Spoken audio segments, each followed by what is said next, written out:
आज पूरी दुनिया के लोग इंडियन से दूर भागते हैं। हम अपने कल्चर या हिस्ट्री पर चाहे जितना भी प्राउड फील कर लें। Look at India. It's filthy.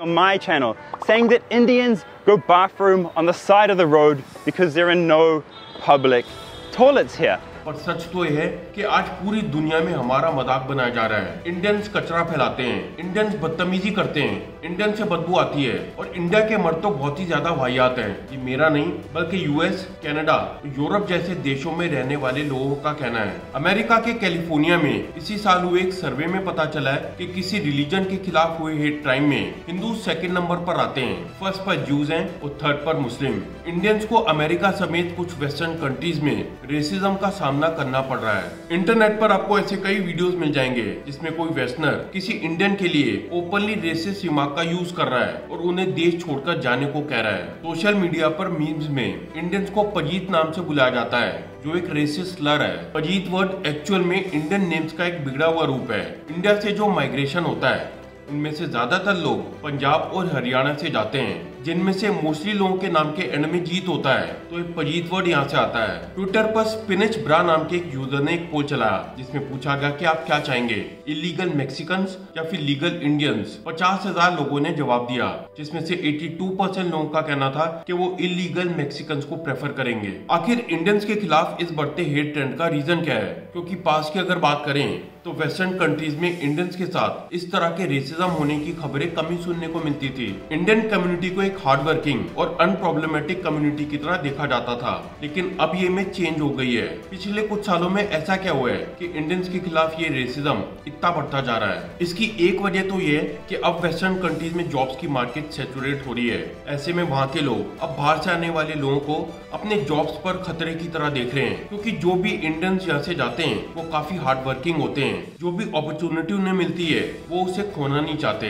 Western countries में लो लेवल की जॉब से लेकर हाई लेवल की जॉब्स तक सब में इंडियंस मौजूद हैं। यहाँ तक कि 2023 में यूएस में हुए एक सर्वे में ये बात सामने आई कि यूएस में Indians highest earning ethnic group हैं। दुनिया की कई बड़ी मल्टीनेशनल कंपनियों की सीईओ भी इंडियन ओरिजिन के हैं, जैसे सुंदर पिचई गूगल, सत्य नडेला माइक्रोसॉफ्ट, शांतनु नारायण अडोबी, और ये लिस्ट बहुत लंबी है। इंडियन ओरिजिन के सीईओ सिर्फ वहाँ के बड़े बड़े बिजनेस हाउसेज नहीं चलाते, बल्कि इनका वहाँ की पॉलिटिक्स में अच्छा खासा दखल है। जाहिर सी बात है कि जब ये चीजें होंगी तो ये वहाँ के लोगों में इनसिक्योरिटी पैदा करेंगी। दूसरी बात यह है कि इंडियंस का वेस्ट में माइग्रेशन लगातार जारी है और पिछले कुछ सालों में ये तेजी से बढ़ा है। पंजाब और हरियाणा में तो ये इतना ज्यादा है कि लोग कुछ भी करके वेस्ट में सेटल होना चाहते हैं। यही वजह है कि लीगल माइग्रेशन के साथ साथ इलीगल माइग्रेशन, जिसे डंकी मारना कहते हैं, वो भी तेजी से बढ़ रहा है। हर साल इंडिया से लाखों लोग डंकी मार के यूएस और कनाडा में सेटल होने की कोशिश कर रहे हैं। ऐसे में वहाँ के लोगों का इनसिक्योर होना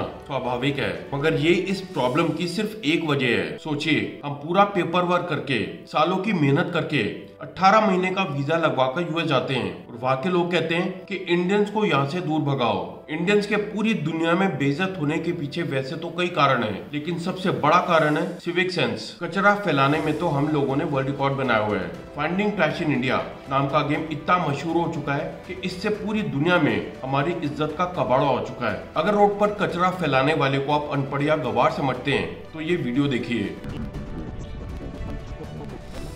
जो इंसान 10 लाख रुपए की गाड़ी चला रहा है, क्या आप उसे अनपढ़ या गवार कहेंगे?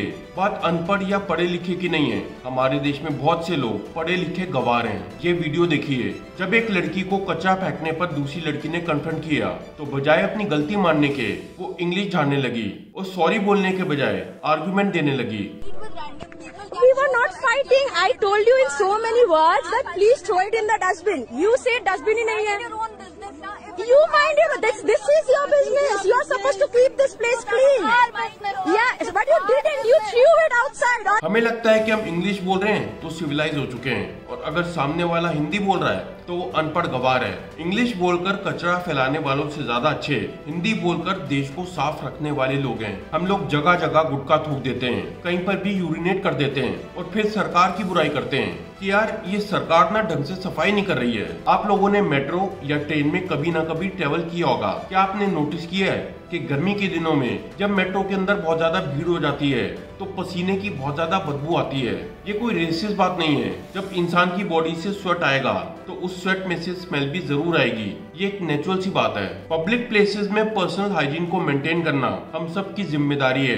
हमारे देश में अगर किसी को बोल दो ना कि आप में से स्मेल आ रही है, थोड़ा सा डिओड्रेंट या परफ्यूम लगा लीजिए, तो वो ऑफेंड हो जाते हैं। कहते हैं कि बड़ा अंग्रेज बन रहा है, तुझे बहुत ज्यादा पता है। सिंपल सी बात है, अगर आप मेट्रो में ट्रेवल कर रहे हैं और बहुत ज्यादा भीड़ है कि इंसान एक दूसरे से बिल्कुल चिपक के चल रहा है, तो पसीने की स्मेल तो नेचुरली सबको आएगी। लेकिन परफ्यूम या डिओड्रेंट कौन लगाए? इससे तो आर्मपिट पर रैशेज होते हैं, शरीर खराब होता है। तो भाई कम से कम कपड़ों पर ही लगा लो। आधे घंटे की ट्रेन की जर्नी में इस स्मेल को अवॉइड करने के लिए क्या मैं नाक बंद करके बिना सांस लिए हुए जाऊं? क्या सामने वाला इतनी डिसेंसी नहीं मेंटेन कर सकता कि हमें कम से कम चैन से सांस तो लेने दे? उसके ऊपर से मेट्रो में ट्रेवल करते हुए आपको कोई अंकल या छपरी लड़का जरूर मिलेगा जो तेज आवाज में अपने फोन पर रील्स को स्क्रॉल कर रहा होगा, कोई तेज आवाज में गाने बजा रहा होगा, कोई न्यूज देख रहा होगा या फिर कोई क्रिकेट मैच देख रहा होगा। अरे भाई, आप एक पब्लिक स्पेस में हो, आपको अपने आसपास के लोगों के कंफर्ट का भी ध्यान रखना चाहिए। एक ईयरफोन ही लगा लो,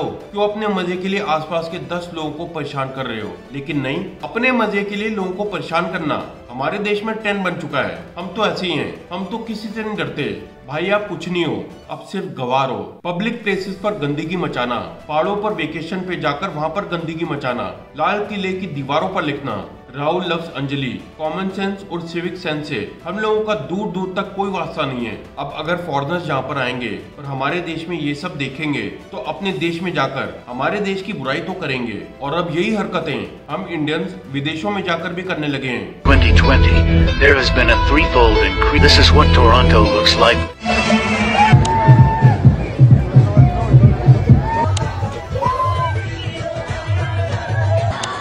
कनाडा जैसे देश में इंडियंस की हरकतों को देखकर आपको अपने इंडियन होने के ऊपर शर्म आने लगेगी। हर जगह हल्ला मचाना, सड़कों पर हुड़दंग करना, ये सब हमारे लिए प्राउड मूवमेंट है। हम लोग जबरदस्ती अपने कल्चर को दूसरों पर थोपने में लगे हुए हैं। ये है फ्रांस की सड़कें। दूसरे देशों की साफ सड़कों को खराब करने में हमें बड़ा मजा आने लगा है। इंडिया की खराब ग्लोबल इमेज का दूसरा सबसे बड़ा कारण है इंडिया के मर्द। इंडियन मैन आर डिस्गस्टिंग, ये बात सब जानते हैं। विदेशों में जाकर उत्पात मचाना तो हम लोगों का शौक ही है। इंडिया में लड़कियां सेफ नहीं है, ये तो हर कोई जानता है। लेकिन अब ये भी हर कोई जान चुका है कि इंडिया के मर्द जहाँ पर भी जाएंगे वहाँ पर औरतें सेफ नहीं रहेंगी। ये है राजा भैया, इनकी हरकतें देखिए। आजा आजा बैठ जा। फोटो खिंचवा रही है क्या? पाद नहीं खड़ो।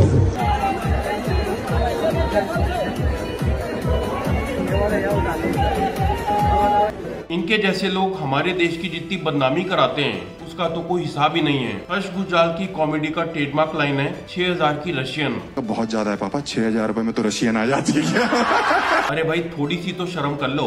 तुम्हारे यही सब वीडियो देखकर छपरी लड़के रशिया में जाकर रशियन लड़कियों के साथ 6000 वाले जोक मारने लगते हैं। और जिन्हें लगता है कि जोक्स हैं, ये जोक्स नहीं है बल्कि एक तरह का हरासमेंट है। लड़कियों पर चील कौओं की तरह नजरें गड़ाना, ईव टीजिंग को नॉर्मलाइज करना। इंडियन मर्दों की हरकतें नेक्स्ट लेवल हैं। फॉरेनर्स के साथ तो आप देख चुके हैं कि इंडिया में उनके साथ क्या सलूक होता है। यही वाली लूंगा, यही वाली लूंगा, यही वाली लूंगा, यही वाली लूंगा। यही फॉरेनर्स बाहर जाकर इंडियन मर्दों की इतनी बेइज्जती करती हैं कि अगर कोई इंडियन लड़का साइड से गुजरता है तो उससे दूरी बना लेती हैं। कुछ इंडियन स्टूडेंट्स तो न सिर्फ वहाँ के फूड बैंक से फ्री की ग्रोसरी लेते देखे गए हैं बल्कि वो इसकी वीडियो बनाकर भी अपने ब्लॉग पर अपलोड कर रहे हैं कि कैसे फूड बैंक से फ्री की ग्रोसरी लेकर पैसे बचाए जा सकते हैं। जबकि फूड बैंक्स एक्चुअली में वहाँ के होमलेस लोगों के लिए चलते हैं, जहाँ पर कुछ ऑर्गेनाइजेशंस उन्हें खाने पीने की चीजें फ्री में अवेलेबल कराती हैं। जाहिर सी बात है कि ये सब करने से पूरे देश की इमेज खराब होती है। इंडिया से आने वाली फेक स्कैम कॉल्स भी इंटरनेशनली हमारी इमेज को डैमेज कर रही हैं। ये स्कैम कॉल्स पिछले कुछ सालों में तेजी से बढ़ी हैं। एक्सपर्ट्स का कहना है कि इन स्कैम कॉल्स में से 95% इंडिया से आती हैं। कोलकाता और दिल्ली एनसीआर इन स्कैम कॉल्स के 2 बड़े सेंटर बन चुके हैं। गवर्नमेंट इनको रोकने में पूरी तरह से नाकाम रही है और अब ये कॉल सेंटर पूरी दुनिया में हमारी इज्जत का बैंड बजा रहे हैं। इन स्कैम कॉल सेंटर्स का टारगेट वेस्टर्न कंट्रीज के बूढ़े लोग होते हैं जिन्हें टेक्निकल नॉलेज बहुत कम होती है और इसी चीज का फायदा उठाकर ये स्कैमर्स उन्हें ठगते हैं। हमारी खराब ग्लोबल इमेज की एक और बड़ी वजह है इंटरनेट। जी हाँ, इंटरनेट की वजह से अब हमारी वो चीजें भी दुनिया तक पहुंची हैं जो पहले यहीं तक सीमित थी, जैसे कि हमारा स्ट्रीट फूड। सोशल मीडिया पर इंडियन स्ट्रीट फूड की अनहाइजीन प्रिपरेशन को लेकर हमें ट्रोल किया जाता है। सोशल मीडिया पर ऐसे कई फूड ब्लॉगर्स हैं जो सिर्फ व्यूज पाने के चक्कर में ऐसे वीडियोस पोस्ट करते रहते हैं जिनमें खाने को बड़े गंदे तरीके से बनाया जा रहा होता है। उसी वीडियो में लोग बड़े चाव से उस खाने को खा भी रहे होते हैं। जरा सोचिए कि जब ये वीडियोस बाहर के देशों तक पहुंचती होंगी तब वो हमारे बारे में क्या सोचते होंगे। इंटरनेट के बदौलत ही आज हमारे वेस्ट मैनेजमेंट की तस्वीर भी पूरी दुनिया के सामने पहुंच रही है। पब्लिक प्लेसेस में सड़कों के आसपास किस तरह खुले में कूड़ा पड़ा रहता है, यहाँ पर ये एक नॉर्मल बात है। कई जगहों पर तो इतनी गंदी स्मेल उठ रही होती है मगर फिर भी लोग उसके आसपास से निकल रहे होते हैं और किसी को कोई फर्क नहीं पड़ता। गवर्नमेंट की इतनी कोशिशों के बावजूद भी हमारे देश की 11% आबादी आज भी खुले में शौच कर रही है। वेस्ट मैनेजमेंट की आज भी हमारे पास कोई पॉलिसी नहीं है। आज भी हर जगह कूड़ा खुले में डंप किया जा रहा है। टायर 2 और टायर 3 सिटीज की तो क्या ही बात करें, देश की राजधानी दिल्ली में ही वेस्ट मैनेजमेंट का इतना बुरा हाल है कि हर जगह पर कूड़े के बड़े बड़े पहाड़ बने हुए हैं जिनके पास से निकलने से ही बदबू से बुरा हाल हो जाता है। सफाई के मामले में तो आप कोई भी चीज उठा लो, हर जगह बुरा हाल है। नदियों को ही देख लीजिए, हमारे देश में जितनी भी मेन रिवर्स हैं उनमें से ज्यादातर तो नालों में बदली जा चुकी हैं। एक तरफ तो हम नदियों को माँ की तरह पूजते हैं और दूसरी तरफ पूरे शहर की गंदगी इनमें डाल रहे हैं। और दुख की बात तो यह है कि किसी को कोई फर्क नहीं पड़ता। देश के ज्यादातर हिस्सों में एयर पोल्यूशन का बुरा हाल है। जब भी एयर पोल्यूशन की बात होती है तो लोगों के दिमाग में दिल्ली एनसीआर का नाम आता है, जबकि सच्चाई है कि एयर पोल्यूशन सिर्फ दिल्ली एनसीआर तक सीमित नहीं है। पूरे नॉर्थ इंडिया में हालत बहुत खराब है। साफ हवा और साफ पानी ये तो बेसिक जरूरतें होती हैं, पर अफसोस हमारे देश में ये भी अवेलेबल नहीं है। आप सोच नहीं सकते कि ये चीजें इंटरनेशनली किस तरह से हमारी इमेज को डैमेज करती हैं। ज्यादातर टूरिस्ट प्लेसेस पर गोरी स्किन वाले फॉरेनर्स को चलते फिरते कैश वॉलेट की तरह देखा जाता है और उन्हें तरह तरह से स्कैम करने की कोशिश की जाती है। कई बार तो किसी फीमेल ट्रैवलर को घेर कर लोग उसके साथ सेल्फी खींचने लगते हैं। कई बार तो ये भी देखा गया है कि लोग उन्हें किसी बहाने से छूने की कोशिश भी करते हैं। ये सरासर बदतमीजी है। जब यही सब चीजें सोशल मीडिया पर डलती होंगी तो जरा सोचिए दुनिया हमारे बारे में क्या सोचती होगी। बाहर के लोगों की क्या बात करें, हमारे अपने देश के लोगों के साथ जो हमारा बिहेवियर है वो भी अच्छा नहीं है। हम अपने देश के लोगों के साथ इतना रेसिज्म करते हैं। बिहारी वर्ड आज एक गाली बन चुका है।